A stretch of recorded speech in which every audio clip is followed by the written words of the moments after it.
Kidlat News Updates. Mga balita ngayon, mas maraming barko para sa maritime defense ipapadala ng Philippine Navy. Mag-asawa patay matapos pagbabarilin sa Zamboanga City. Mga classrooms sa isang paaralan sa Cotabato nilooban ng mga kawatan. Ako po si Cesar Soriano para ihatid ang nangungunang mga balita sa buong kapuluan ngayon. Pinalakas ng Philippine Navy ang depensa sa karagatan ng bansa sa pamamagitan ng pagpapadala ng surface action groups o mga pangkat ng barkong pandigma upang maprotektahan ang maritime territories ng Pilipinas. Ayon kay Navy spokesperson Captain John Percy Alcos, ang hakbang na ito ay bahagi ng Comprehensive Archipelagic Defense Concept na naglalayong tiyakin ang seguridad ng mga teritoryo sa bansa, kabilang ang 200 nautical mile exclusive economic zone.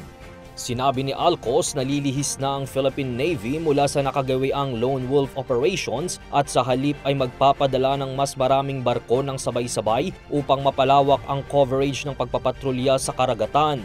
Bukas din umano ang Philippine Navy sa posibilidad na isama ang surface action group sa mga hinaharap na maritime cooperative activities kasamang United States Naval Forces at maging ang taunang balikatan exercises. Ang mga unit pandagat o panghimpapawid ng Pilipinas at Estados Unidos ay lumahok sa unang MCA para sa taong ito sa West Philippine Sea malapit sa Palawan bilang bahagi ng patuloy na kooperasyon ng dalawang bansa sa pagpapanatili ng seguridad sa rehiyon.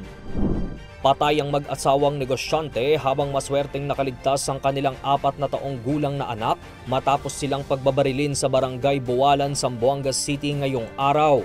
Ayon sa investigasyon ng mga otoridad, bumisita lang sa isang construction site ang mag-asawa kasama ang kanilang batang anak, sakay ng kanilang Isuzu Elf nang pagbabarilin sila ng hindi patukoy na suspect na sakay ng isang single motorcycle na agad namang nakatakas.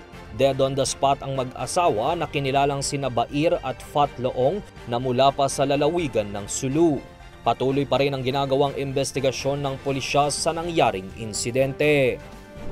Nilooban ng mga kawatan ng ilang classrooms sa Bao Central Elementary School sa barangay Quito Bao, Alamada, Cotabato nitong Martes ng gabi. Sugatan naman ang isang utility worker ng nasabing paaralan matapos itong makipagbuno sa mga binatilyong suspect. Ayon sa investigasyon ng mga otoridad, karamihan sa mga natangay ng mga suspect ang mga koleksyon na pera na pambayad umano sa tubig ng paaralan. Ito na rin umano ang pang-4 na beses na niransak ng kawatan ang mga silid-aralan ng nasabing paaralan. Nagsasagawa na ng investigasyon ng mga otoridad upang matukoy ang pagkakakilanlan ng mga nasabing kawatan. Para sa Kidlat News Channel, ito si Jai Reyes, nag-uulat. Ako po si Cesar Soriano, kasama nyo sa bawat pagputo ng balita.